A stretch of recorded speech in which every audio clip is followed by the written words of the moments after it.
नमस्कार दोस्तों, स्वागत है आप सभी का बैंकिंग अपडेट में। आई होप कि आप सब लोग बहुत ही अच्छे होंगे। तो दोस्तों काफ़ी टाइम के बाद जो है हमारी और आपकी मुलाकात हुई है और बहुत अच्छी गुड न्यूज़ के साथ हुई है, क्योंकि आईबीपीएस आरआरबी पीओ क्लर्क 2023 की जो हमारी नोटिफिकेशन है वो दोस्तों आउट हो चुकी है। ठीक है, मतलब आप कह सकते हो कि बैंकिंग एग्ज़ाम सीज़न के जो हमारे त्यौहार हैं वो दोस्तों यहाँ से चालू हो चुके हैं। ठीक है, तो दोस्तों कल जो है हमारी शॉर्ट नोटिस आउट हुई थी और रात को मिडनाइट के नियर अराउंड जो है पूरी डिटेल नोटिफिकेशन आउट हो चुकी है।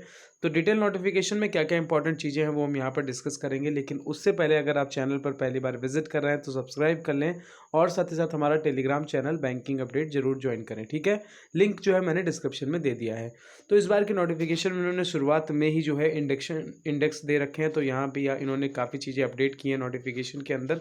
सबसे पहले नंबर पर हम लोग स्क्रॉल करते हैं और नीचे देखते हैं तो जो आपके पार्टिसिपेटिंग आरआरबीज हैं उसमें कौन कौन से आपकी बैंक हैं वो पार्टिसिपेट कर रही है। सबसे इम्पोर्टेंट क्या है यहाँ पर देखिए, ये आपके सामने बैंक दे रखी हैं आरआरबीज के अंडरटेकिंग इतनी बैंकें हैं। इसके बाद इनका प्रेजेंट हेड ऑफिस कहाँ पर है, किस स्टेट और यूनियन टेरिटरी से बिलोंग करती हैं। साथ ही साथ जो लोकल लैंग्वेज है बैंकों के हिसाब से वो क्या है, क्योंकि जब आपका सिलेक्शन होगा तो लोकल लैंग्वेज का बहुत बड़ा इंपॉर्टेंट रोल होने वाला है। ठीक है, तो आप इस बैंकों के जो प्रेफरेंस है पार्टिसिपेटिंग बैंक्स हैं इनको बहुत अच्छे से और ध्यान से देखिएगा। ठीक है, चलिए आगे नीचे चलते हैं। तो यहाँ पर देखिए नेशनैलिटी जो सिटीजनशिप है वो आपकी इंडिया, नेपाल या भूटान की होनी चाहिए। ये सारी चीज़ें आप यहाँ पर पढ़ सकते हैं। एज काउंट की बात करें, क्योंकि ये सबसे बड़ा डाउट होता है कैंडिडेट के अंदर से, तो जो एज का क्राइटेरिया है इन्होंने 1 जून से ले रखा है। और ऑफिसर स्केल थर्ड के लिए अगर हम बात करें तो 21 से 40 साल है। ऑफिसर स्केल सेकंड की 21 से 32 साल। ऑफिसर स्केल फर्स्ट यानी आरआरबी पीओ 18 से 30 साल। ऑफिस असिस्टेंट क्लर्क के लिए 18 से 28 साल। ठीक है, इसके अलावा इन्होंने जो एज रिलैक्सेशन की अगर मैं बात करूं तो उन्होंने इसके हिसाब से एससी कैटेगरी, ओबीसी या फिर आप जो है मतलब एक सर्विसमैन की कैटेगरी में आते हैं। ठीक है, पीडब्ल्यूबीडी कैंडिडेट हैं फिजिकल हैंडीकैप के, तो आपके सामने 5 साल, 3 साल, 10 साल का जो एज रिलैक्सेशन है वो आपको यहाँ पर देखने को मिलेगा। ठीक है, बाकी क्राइटेरिया के लिए आप यहाँ पर नोटिफिकेशन को पढ़ सकते हैं। इसके आगे नीचे चलते हैं तो इम्पॉर्टेंट चीज़ें देखिए, यहाँ पर एज क्राइटेरिया हो गया, एज काउंट कहाँ से लिया गया है। अब आगे जो है एजुकेशन क्वालिफिकेशन की बात कर लेते हैं कि एजुकेशन क्वालिफिकेशन में क्या क्या चीज़ें हैं। ठीक है, चलिए थोड़ा सा स्क्रॉल करते हैं, फिर यहाँ पर आप देखते हैं ये एजुकेशन क्वालिफिकेशन की बात करें तो सबसे पहले तो आप सभी को मालूम है कि 1 जून यानी मतलब आज से आपका रजिस्ट्रेशन ऑनलाइन प्रक्रिया चालू है और लास्ट डेट आपकी 21 जून ही है। ठीक है, तो उसी के हिसाब से उन्होंने बोला है कि जो आपका एजुकेशन क्वालिफिकेशन है, ठीक है, वो ऑनलाइन रजिस्ट्रेशन आपका 21 जून तक होना चाहिए। मतलब 21 जून तक आपका रिजल्ट जो है वो डिक्लेयर हो जाना चाहिए फाइनल। ठीक है, चलिए, तो ऑफिस असिस्टेंट के लिए यानी क्लर्क के लिए बैचलर डिग्री यानी आपका ग्रेजुएशन होना जरूरी है। इसके साथ साथ आपको लोकल लैंग्वेज, आरआरबीज की लोकल लैंग्वेज का ज्ञान होना चाहिए, बहुत इंपॉर्टेंट है दोस्तों। और वर्किंग नॉलेज ऑफ कंप्यूटर, क्योंकि कंप्यूटर आरआरबी के सेक्शन में, मेंस सेक्शन में पूछा जाता है। ऑफिसर स्केल फर्स्ट की बात करें तो इसमें भी दोस्तों आपका बैचलर डिग्री, इसके साथ साथ आपका जो है लोकल लैंग्वेज का ज्ञान और वर्किंग नॉलेज ऑफ कंप्यूटर होना चाहिए। ऑफिसर स्केल सेकंड के लिए अगर मैं बात करूं तो यहाँ पर आपके सामने बैचलर डिग्री 50% मार्क्स के साथ होनी चाहिए। और इसके साथ साथ क्या है कि यहाँ पर आपके सामने जो एक्सपीरियंस है वो यहाँ पर आपको दे रखा है ऑफिसर स्केल सेकंड और ऑफिसर स्केल थर्ड के लिए। तो यहाँ पर आप अगर आप ऑफिसर स्केल सेकंड या थर्ड कैंडिडेट के लिए अप्लाई करते हैं तो आप यहाँ पर एक्सपीरियंस देख सकते हैं। बाकी सारी नोटिफिकेशन मतलब जो एजुकेशन क्वालिफिकेशन है वो आप यहाँ पर पढ़ सकते हैं। ठीक है, और सबसे इंपॉर्टेंट पॉइंट क्या है जो मैंने अभी आपको बताया कि जो आपके जितने भी मतलब all the education qualification mentioned should be from a university, institute, board by government of India, approved by government regulatory bodies. Results should have been declared on or before 21 जून 2023। मतलब जितने भी आपके सारे रिजल्ट्स हैं फाइनल ईयर के, graduation के जो भी हैं, वो आपके 21 जून तक या फिर 21 जून से पहले आपके डिक्लेयर हो जाने चाहिए। ये इन्होंने साफ तौर पे जो है मेंशन कर दिया है। ठीक है, तो यहाँ पर आप इसको अच्छे से देख सकते हैं।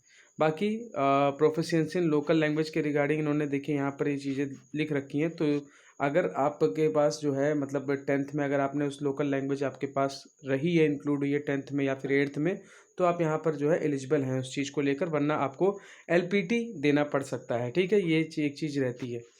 इसके आगे चलते हैं तो देखिए एप्लीकेशन फ़ीस की बात करें तो एप्लीकेशन फ़ीस जो है वो आपका 175 रुपये SC ST PWBD कैंडिडेट के लिए है, 850 जो है आपका बाकी अदर मतलब जनरल OBC कैंडिडेट के लिए। ठीक है, सेम कैटेगरी की बात करें ऑफिस असिस्टेंट की भी फ़ीस आपकी यही है।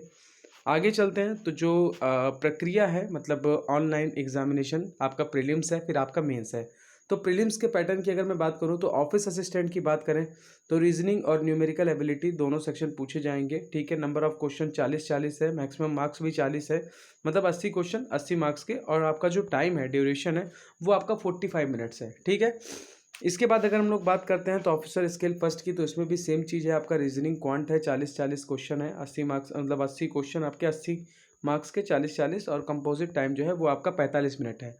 और दोस्तों प्री एग्जामिनेशन जो है वो आपका क्वालिफाइंग नेचर है। ठीक है, इसके नंबर आपके आगे मेंस या फिर इंटरव्यू के लिए इंक्लूड नहीं किए जाएंगे। अब बात करते हैं मेन सेक्शन को लेकर। तो देखिए दोस्तों, मेन सेक्शन में जो आपका ऑफिस असिस्टेंट की बात करें, देखिए जो क्लर्क का एग्ज़ाम आपका होना है ऑफिस असिस्टेंट, उसमें सिर्फ और सिर्फ आपका मेंस एग्ज़ाम ही डिसाइड करेगा कि आपका फाइनल सिलेक्शन होगा या नहीं होगा।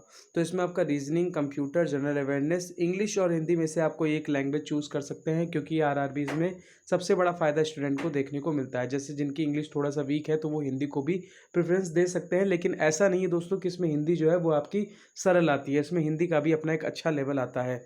इसके बाद न्यूमेरिकल एबिलिटी। ठीक है, तो 40-40 क्वेश्चन सारे होते हैं, मतलब 200 क्वेश्चन होते हैं, 200 मार्क्स के होते हैं, इसमें आपको जो टाइम है वो 2 घंटे का मिलता है। ऑफिसर स्केल की बात करें तो इसमें भी आपका बिल्कुल सेम सब्जेक्ट है, reasoning, computer, general awareness, English और हिंदी में आपको एक लैंग्वेज चूज़ कर सकते हो, क्वांटिटेटिव एप्टीट्यूड।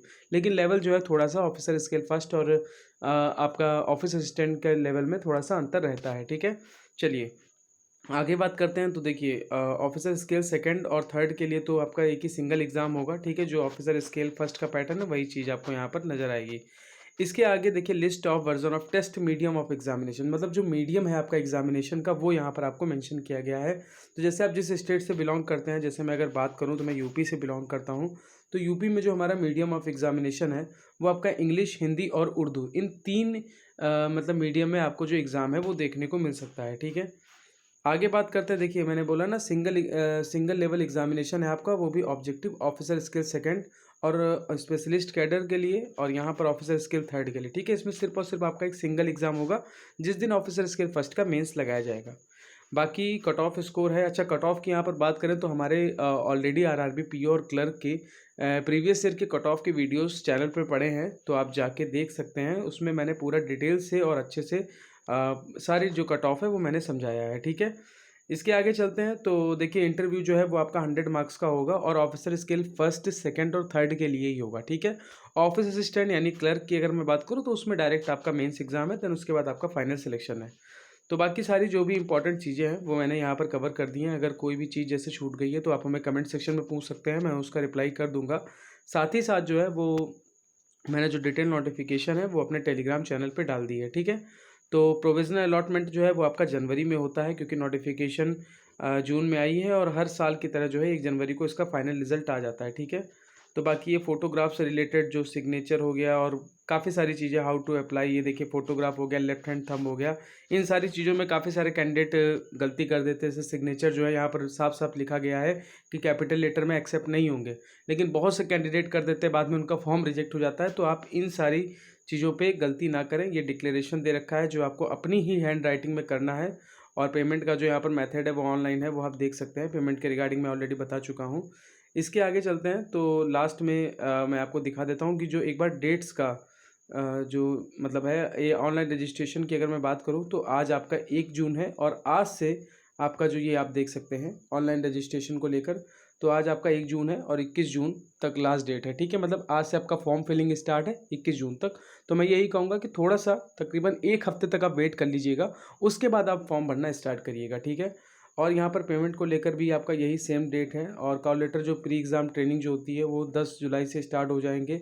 इसके बाद आपका ऑनलाइन प्रीलिम्स है वो आपका अगस्त में होगा, और रिजल्ट जो है वो आपका सितंबर में आपका प्रीलिम्स का आ जाएगा। देन उसके बाद जो आपका मेंस एग्जामिनेशन है, अगर सिंगल जो मेंस एग्जामिनेशन की बात करें वो आपका सितंबर अक्टूबर में, यहाँ सारी प्रोसेस दे रखी है। इसके आगे जो इंटरव्यू की प्रोसेस है officer scale first, second, third के लिए अक्टूबर नवंबर में इंटरव्यू कंडक्ट होंगे, और प्रोविजनली अलॉटमेंट मतलब जो फाइनल अलॉटमेंट है वो आपका जनवरी 2024 को देखने को मिलेगा। ठीक है, तो ये छोटी सी डिटेल नोटिफिकेशन थी IBPS RRB को लेकर। अब आप सभी को जो है अपने जी जान के साथ अच्छे से तैयारी करनी है। ये वैकेंसीज़ का पूरा विवरण दे रखा है, तो आप यहाँ पर जाके आप जिस स्टेट से बिलोंग करते हैं, जिस कैटेगरी से बिलोंग करते हैं, वहाँ पर आप ये वैकेंसीज़ देख सकते हैं। ठीक है, तो तकरीबन 2500 plus vacancy I think RRB PO की है शायद, और ऑफिस असिस्टेंट का मैंने काउंट नहीं किया है। तो ये सारी वैकेंसीज़ की पूरी डिटेल है, तो टोटल आप यहाँ पर देख लीजिएगा। हालांकि मैंने अपने टेलीग्राम चैनल पे पूरा डाल के रखा है, तो आप वहाँ से जाके विजिट कर लीजिएगा, लिंक मैंने डिस्क्रिप्शन में दे दिया है, ठीक है। बाकी मिलते हैं नेक्स्ट वीडियो में, अपना ध्यान रखिएगा, और आपको चैनल के माध्यम से डेली अपडेट्स जो है बैंकिंग के रिगार्डिंग बैंकिंग अपडेट डेली आपको मिलती रहेंगी। Thank you, have a nice day.